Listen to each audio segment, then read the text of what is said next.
Hayırlı irte, ilning tüp telekanalında Tatarstan yanılıkları Turu Efir Studiyasında Çulpan Emiri bizning bugungi çıkarılıştı.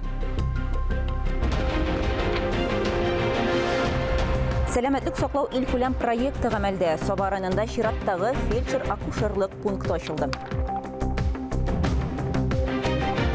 Süt şişmesi soyuqması bu rayonu Avangard agrofirmasında былтыр rekordlı ko'lamda süt soğup alıngan.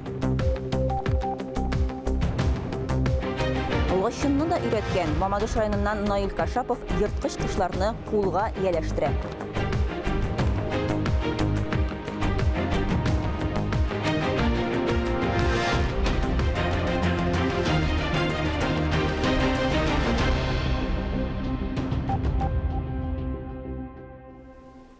Bugün 20 январда республикабызның birinchi президенті Ментимир Шәймиев туган көн котлауларын кабул итә. Шул уңайдан бүген Россия минем тарихым мультимедия тарихи паркында республика шәхесләре Татарстанның birinchi президенты Ментимир Шәрип улы Шәймиев дигән күргәзмә ачыла.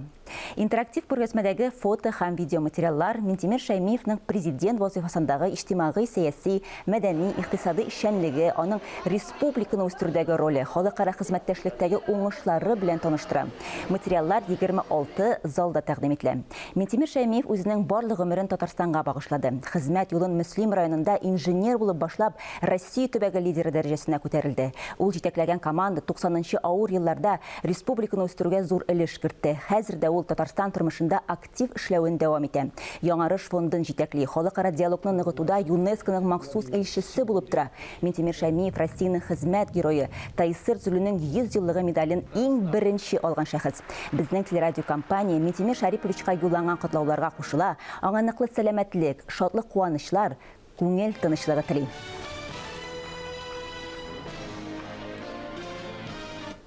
Агымдагы елның апрель айында илебез өчен мөһим вакыйга халык санын алу чарасы узачак. Шул уңайдан Казанда Бөтен дөнья татар конгрессы милли шурасының киңәйтелгән утырышы узды. Фикерләрне безнең хәбәрчебез тыңлап кайтты. Сан ягыннан илдәге икенче урынны алып торган халык буларак татарлар бөек ватаныбыз. Милли шура рәисе Васил Шехразиев Бөтен дөнья татар конгрессының татар халкына булачак Бөтен Россия халык санын алу белән бәйле рәвештә мөрәҗәгатен укый. Бу уңайдан ул әлеге җаваплы чорда һәрбер татарны, активистларны, иҗтимагый оешмаларны җан исәптә актив катнашырга, ирекле волонтерлык вазифаларын йөкләргә өндәде. Халыкны шәпкә алу гади генә акция түгел шундыктыр. Чөнки безгә әгәр дә Россия эчендә икенче урынны саклап калырга кирәк икән, ул бит татар милләтенең шушы пространстводагы урынын күрсәткән бер күрсәткеч бик әһәмиятле. Безнең булай демографик яктан хәлебез әлләрсә яхшы түгел, чөнки Россиядә булай да хәзер бала туулар азайды, татарга да кагыла ул. Шуңа күрә урынны саклап калу өчен безгә һәрбер татарны җәлеп итәргә кирәк, дөрес иттереп үзенең миллилеген билгеләргә. Милли шура утырышында СРЕС Татарстан Республикасы адвокатлар коллегиясе адвокаты Гөлнара Сергеева чыгыш ясады. Ул халык санын алуга әзерлек барышында юридик төркемнең эшчәнлеге белән таныштырды. Бер ел элек без килешү төзедек. Бүгенге көндә 100дән артык мөрәҗәгать кабул ителде. Алар барысы да нигездә консультация бирү характерында иде. Халык санын алу башланганчы без күбрәк аңлату эшен алып барабыз дип сөйләде Гөлнара ханым. Ижаупта язганда ике национальность яса да беренче урынга куярга тиеш. Национальностьны үзенекен ничен сайлыйлар иң беренче урынны дип аңлатам инде менә шулай. И тел буенча да шулай. Русский, татарский дип ясалар, татар теле анарсын саналмый. Татарский, русский дип ясалар, татар теле санала. Утырышта халык санын алуга әзерлек буенча 7 эшче төркем булдырылды һәм аларның җитәкчеләре билгеләнде. Әгәр дә инде 2 көн эчендә без эшчән төркемләрне инде ясап бетереп, исем фамилиялар белән эшкә керешсәк, минемчә бу безнең стратегияны тормышка ашыру буенча шул ук вакытта җан исәп дигәндә дә файдасы бик зур булыр иде. Милли шура халык санын алуга тагын бер яңа инициатива. Татар халкын берләштерә торган Татцифр исемле интерактив мәйдан булдыру белән чыга. Максаты татар дөньясының электрон платформасын булдыру. Айзилә Батырханова, Ирек Хамидуллин, Татарстан яңалыклары. Быйыл Татарстанда башлангыч мәктәпләр өчен татар теленнән яңа дәреслек әзерләргә ниятлиләр. Узган ел 1нче сыйныф өчен дәреслек әзерләнде, эшләнде инде. Быйыл исә 2нче, 3нче һәм 4нче сыйныфлар өчен тагын 3 дәреслек әзерләнә. Яңа дәреслекләр белән күптелле комплекс базасында да Казан Федераль университетының филология институты партнерлары, мәгариф оешмалары базасында да экспериментлар үткәрелә. Саба районының Сабабаш авылы халкының шатлыгы зурдан. Биредә модульлы фельдшер-акушерлык пункты ачылды. Ул сәламәтлек саклау илкүләм проект тыксаларында төзелгән. Тантанадан Диләрә Җаббарова репортажы. Сәламәтлек зур байлык ди халкыбыз. Шул саулык сагында торучы фельдшер-акушерлык пункты ачылу авыл халкы өчен олы шатлык. Яңа бина барлык заманча таләпләргә туры китереп эшләнгән. Видео күзәтү җайланмасы белән дә җиһазландырылган. Уңайлы шартларда халыкны кабул итү, төрле медицина процедуралары үткәрергә мөмкин хәзер.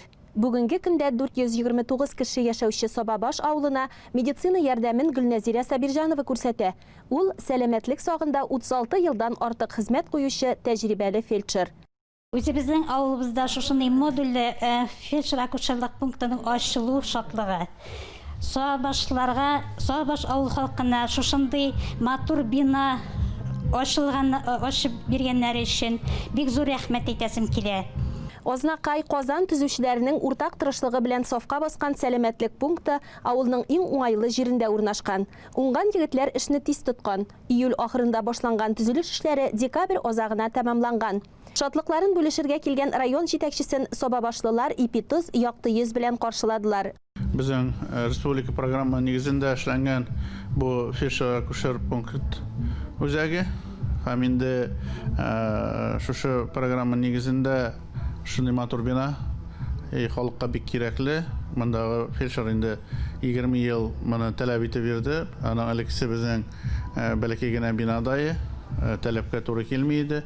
Бүгенге көндә таләпкә размеры буенча да, җиһазлану буенча бөтен таләпкә туры килә. Инде әйтәсем килә яңадан бик зур рәхмәт. Менә шушы программаларның нинди авыр ел булса да дәвам итүе белән Аллаһка шөкер, республикабызда һәм инде безнең районыбызда да бәләкәй генә авыллар булса да безнең ут, су, газ белән тәэмин ителгән һәм инде менә юллар мәсьәләсе шишлеп бетә. Шул вакытта менә шушы фельдшер-акушер пунктлары, клубларыбыз яңартыла, ремонтланыла, балалар бакчалары, мәктәпләре сакланып, һәм инде алар төзекләндерелеп барыла. Бөтенесе дә бүгенге көндә халыкның беренче сораган мәсьәләләре шишелеп барыла. Мин әйтәсем килә, бер шәһәргә караганда бер кайчы бездә ким түгел, мөмкин әле яхшырактадыр дип. Сабабаш авылы халкына беренче ярдәм күрсәтүнең сыйфатын арттыруга мөмкинлек бирүче яңа бина районыбызда 13-нчесе. Медицина хезмәткәрләренең эш шартларын яхшыртырга да мөмкинлек тудырган пункт авыл халкына озак хезмәт итсен иде. Мәгълүм булганча, республикада ковидка каршы прививка ясау башланды. Спутник В Россия вакцинасының 12,5 дозасы кайтарылган. Февраль ахырына кадәр Татарстанга тагын 190 меңнән артык доза кайтарылырга тиеш. Актаныш районында күмәк вакцинацияга кушылды. Район башлыгы Энгел Фаттахов коронавирус инфекциясына каршы гам-ковид вакцинасы ясаткан. Аны бик саклау үзенчәлекле 18 градустан түбәнрәк температурада махсус суыткыч камерада сакларга кирәк. Иң актив вакцина ясаучылар арасында табиблар, полиция бүлегендә эшләүчеләр, дәүләт хезмәткәрләре, шәхси эшмәкәрләр. Рәсәй беренчеләрдән булып бу шәрә карата вакцина булдырды һәм ул эффектлы вакцина дип ул расланды. Шәһәрләргә дә бу көннәрне кую бара. Шуңа Украина минем районда да мөрәҗәгать итәсем килә. Бары бит инде иң кадерле сүзебезнең сәламәтлек. Шулай булгач Сезне дә шушы вакцинаны алып, киләчәктә иң мөһим район халкын 100% дәрәҗәсендә итәргә кирәк. Бернинди югалтуларсыз 2021 елны уздырып җибәрәсе кирәк. Кайгылы хәбәр. Казан утлары журналының баш мөхәррир урынбасары, язучы, шагыйрь, милли хәрәкәт активисты Рафиқ Юнус 77 яшендә вафат булды. Мәрхүм белән хушлашу мәрәсиме бүген 20 гыйнварда сәгать 10-дан Татмедиа бинасында Идел пресс полиграфия нәшрият комплексы фойесында була. Рафиқ Юнус туган авылы Орча районының Кәши авылында җирләнәчәк. Мәрхүмнең туганнарының, дусларының, хезмәттәшләренең, иҗатташларының тирән кайгысын уртаклашабыз. Лашын Карчыга Бөркет. Ул аларның барысы белән дә уртак тел таба, бик тиз кулга ияләштерә. Сүзебез Мамадыш районы Орташ авылы егете Наил Кашапов турында. Йырткыч кошларны ул кулга ничек ияләштерә? Бу хакта алдагы язмада. Канатлы дусты белән күрешер алыннан Наил һәр вакыт әлеге жилеттен һәм бер кулына перчаткасын кия. Шулай эшләгәндә ул мине тизрәк таный, үз итә, ди кошның хуҗасы. Хәер, хуҗасы дип әйтү дөрес түгелдер. Наил бу лашын өчен әтисе кебек. Кызыл китапка кертелгән канатлы дустын аңа 1 яшь вакытта 6 елга дип арендага алган. Инде 3 ел узып та киткән. Ул әйбер карчыгалар белән заниматься. Бу кошны специально менә питомниктан барып сатып алдым. Бу кызыл китапта кош. Только сатсаң инде лашын булган. Менә хәзер әкренләп өйрәтеп киләм инде. 2 ел бар бугайны. Кира Байкал исемле кошлары булган, лашын әлегә исемсез. Кызыл китаптагы кош буларак документлары аягында махсус тамгасы бар. Наил аны алган питомникка канатлы дустының хәле турында даими хисап биреп тора. Моның әйбердән хәтердәген яхшырак. Атнага 1-2 генә заниматься итсәң дә исендә калдыра инде. Карчыга белән авырак ул 2 көн янына кермәсәң уже әйбер. Бу лашын үзе оша торган кошның ата. Җирдәге әйбергә һөҗүм итми инде. Йырткыч кошларны өйрәтү Наил өчен хобби гына түгел, яшәү рәвеше дә. Иң авыр һөнәрләрнең берсе бу. Сәгатьләргә сузылган күнегүләр, дөрес ашату. Хайваннар дөньясын ярату әтисе Хәлим абыйдан күчкән. Ул гомере буена табигать сакчысы булган. Наил шушы өлкәдәге башка коллегалары белән тыгыз элемтәдә тора. Әле күптән түгел генә Липецк өлкәсенең Шәүкәт авы тыюлыгында Россиянең лашынны өйрәтүчеләр җыелышында катнашып кайткан. Лашыннар ярдәмендә аулау ярышларында якташыбыз мактаулы 2нче урынны яулаган. Фарис Мөхәммәтов, Илнур Юнусов, Фаил Шәйхетдинов, Рәмзилә Баһауддинова, Татарстан яңалыклары, Мамадыш районы. Узган 2020 елда Татарстанда ташламалы авыл ипотекасы буенча 1600-дән артык кредит бирелгән. Бу хакта матбугат конференциясендә хәбәр иттеләр. Татарстан авыл территорияләрен комплекслы үстерү дәүләт программасын гамәлгә ашыруда катнаша, финанслауның гомуми күләме 3 миллиард сумнан артык. Программаның иң кирәкле өлеше нәкъ менә авыл ипотекасы. Аны еллык 3%-ка кадәр ташламалы ставка буенча алырга мөмкин. Программа шәһәр халкы өчен дә ачык дип билгеләп үтте республиканың авыл хуҗалыгы һәм азатлык министрлыгы вәкиле. Эфирда Татарстан яңалыклары, без туры эфирдә эшлибез, чираттагы хәбәрләргә күчәбез. 6 февральда Мамадышта Sunny Fest Бөтен Россия креатив чаналар фестивале узачак. Sunny Fest таулардан тиз төшү өчен кулдан ясалган креатив чаналарның ачык фестивале. Чарада катнашуга 18 яшь тулган кешеләр чакырыла, приз фонды 150 мең сумны тәшкил итә. Sunny Fest чана ярышлары гына түгел, истә калырлык кышкы бәйрәмдә. Чара кысаларында халык кәсепләре күргәзмәсе белән танышырга, төрле мастер-классларда катнашырга һәм районның авыл хуҗалыгы продукциясын сатып алырга мөмкин булачак. Чаналар фестивалендә катнашу өчен заявкалар 1 февральгә кадәр кабул ителә. Тулырак мәгълүматны экранда күрсәтелгән телефон номеры аша алырга мөмкин. Һәр сыердан уртача 10 мең килограмм сөт. Буа районы Авангард агрофирмасының коммуна филиалында узган елда шул күләмдә сөт савып алынган. Җәмгыять бу югары күрсәткечкә үз тарихында 1нче тапкыр иреште. Нәрсә хисабына? Хәбәрчебез Камилә Мусина белеште. Энҗе Рафихова савымчы булып 11нче елын эшли. Март айыннан бирле Санкт-Петербургтан кайтарылган Голштин токымлы күп сөтле таналар сава. Аның карамагында хәзер 50 сыер. Сыер савучы продукция алу арткач, тырышып эшләргә тагын да стимул бар ди. 50 сыерга 900 итеп сөт савам. Әйбәт савабыз. Сөт күп булгач акчасы күп була, шатланып эшлибез. Аның коллегасы 20 елдан күбрәк терлекчелектә эшләү тәҗрибәсе булган Миләүшә Насретдинова карамагында гади сыерлар, әмма хайваннарны яратып тәрбияләсәң, аларга карата ягымлы булсаң, җирле терлекләрдән дә мул продукция алу була дигән фикердә ул. Быел 1100 тонна сөт савып тәмамладым быелгысы жыл инде. Шулай тырышып эшләргә, сыерларым яхшы, Аллага шөкер. Гыйнварның суык көннәрендә дә сөт алу кимемәгән. Абзарларда җылы, җиләтү системасы төзек эшли. Әмма үз тарихларында беренче тапкыр шундый югары продукция алуның төп чыганагын биредә сыйфатлы азык ашатуда күрәләр. Филиалның җитәкчесе Сәлим Даутов та моны яшерми. Иң беренче яхшы иттереп азыкны хәзерләп. Беренче класслы бөтен төр азыкны безнең үзебезнең җитәрлек дәрәҗәдә запас белән әзерләнә продукция. Үзебезнең печәнме, сенажмы, силосмы, шуның өстенә бертекле культураларны җитештерү тоже үзебезнең җитәрлек дәрәҗәдә.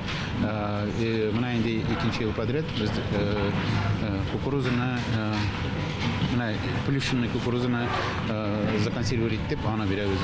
Сүз уңайыннан коммуналылар ирешелгәннәр белән тукталып калмаска уйлыйлар. Киләчәктә продукция алуны да, җитештерүчәнлекне дә 5%-ка артырырга исәплиләр. Шул ук вакытта сөтнең үз кыйммәтен үстермәүне дә максат итеп куялар. Мәсәлән, бүген 1 литр сөт җитештерү 15 сумга төшә. Сату бәясе 30-33 сум тәшкил итә. Камилә Мусина, Айрат Насрулов, Татарстан хәбәрләре.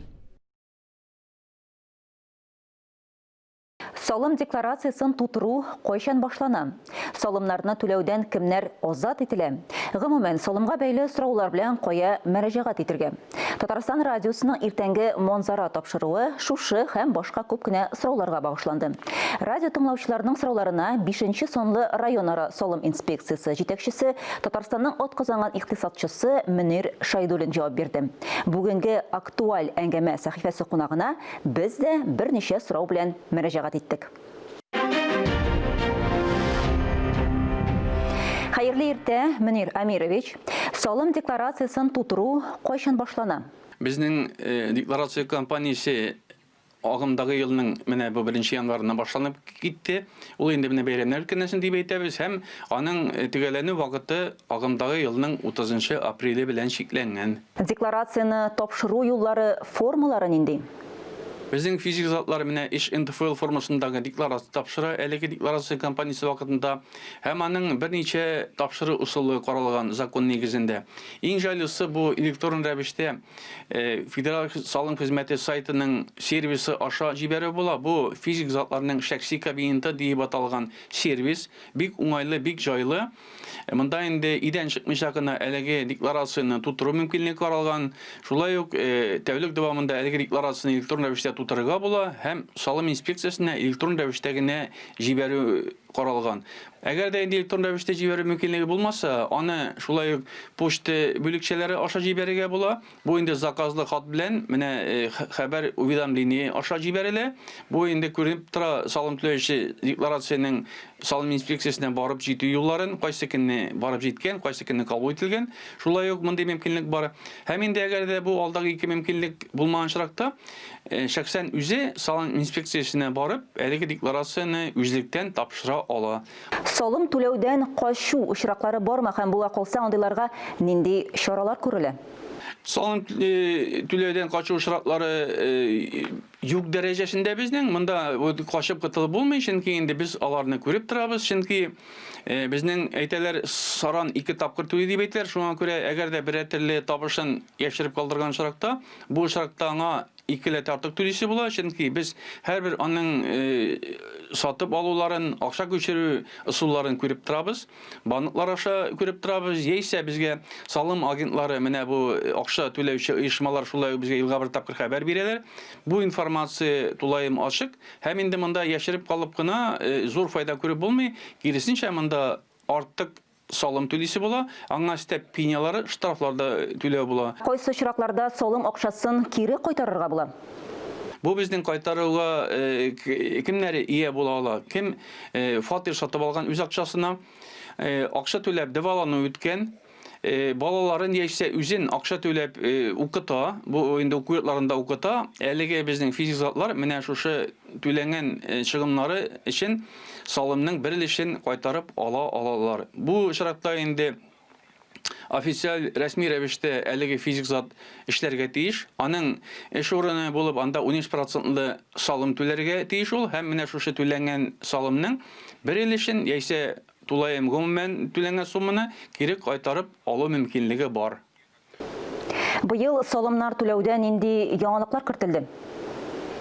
Ул безнең ЕНВД системасы бетерелү. Бу инде безнең менә билгеләнгән табышка бердәм салым түләү белән бәйле. Ягъни әлеге озак еллар эшләп килгән әлеге салым системасы ул 2020 елдан гамәлдән чыкты. Бу закон буенча шулай билгеләнгән иде. Һәм инде салым түләүчеләр әлеге системаны беткәннән соң алар билгеләргә тиеш иде. Менә 2020 елда нинди системага күчү турында. Бу өлкәдә салым органнары бик зур эш башкарды. Без ел ахырында әлеге бу ЕНВД системасында булган һәрбер салым түләүчегә хәбәр җиткердек. Аларның телефоннары булган очракта телефоннарыннан шалтыратып аларга аңлаттык. Телефон булмаган очракта аларның эшләгән җирләренә барып, аларга аңлату эшләре алып барып, һәм инде менә бу агымдагы елда нинди система куллануларын уйлап эшитсеннәр турында аларга тулы аңлатма бирдек. Яңа системаларның берсе ул патент системасы менә бар эшләп килә ул безнең. Шулай безнең гадиләштерелгән система бар. Бу гадиләштерелгән система килгәндә ул елга бер тапкыр декларация белән тапшыру белән бәйле.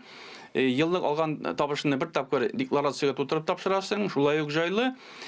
Патент системасы килгәндә аерым тырышчанлыкка патент аласың, патентның бәясен түләгәннән соң менә исәп-хисап тотасы юк, салым инспекциясына барасы юк, бары тик менә шушы патентның бәясеннән түлисе. Социаль челтәрләрдә салымнар турында ялган хәбәрләр таралу очраклары да бар. Нинди киңәшләр бирер идегез? Социаль челтәрләрдә хәбәрләр барлыкка килгән очракта иң беренче әйтәсе килә, ашыгып аңа ышанырга кирәк түгел. Чөнки безнең официаль тулаем хәбәрләр Россия Федераль салым хезмәтенең сайтында урнаштырыла. Ул сайт көн саен яңартылып тора. Яңа хәбәрне бары тик әлеге сайт аша карарга кирәк. Һәм анда булган очракта гына әлеге хәбәрне кулланырга була. Гомумән салымга бәйле сораулар килеп туса, кая мөрәҗәгать итәргә мөмкин? Безнең Россия Федераль салым хезмәте салым түләүчеләргә җайлы булсын өчен бердәм контакт үзәге оештырды. Аның телефон номеры бик җайлы һәм уңайлы. Ул шулай ук түләүсез 8800 222 222 2. Кабатлап әйтәм, бик җайлы 8800 һәм 72 цифрысы. Әлеге номерга шалтыратып, контакт үзәктән үзенең кызыксындырган сорауларга җавап алырга була. Һәм инде тулаем барлык сорауга да җавап бирәчәкләр. Мөнир Амирович, әңгәмәгез өчен бик зур рәхмәт. Бүгенге актуаль әңгәмә сәхифәсе кунагы 5-нче санлы район ара салым инспекциясе җитәкчесе, Татарстанның атказанган икътисадчысы Мөнир Шайдуллин иде. Хөрмәтле телевизор караучылар, әлеге сәгатькә шундый яңалыклар иде. Мин Чулпан Әмири бүгенгә сезнең белән саубулашам. Сау-сәламәт булыгыз. Үзегезне һәм якыннарыгызны саклагыз. Иртәгә шул ук вакытта, иртәнге сәгать 9-да очрашырбыз.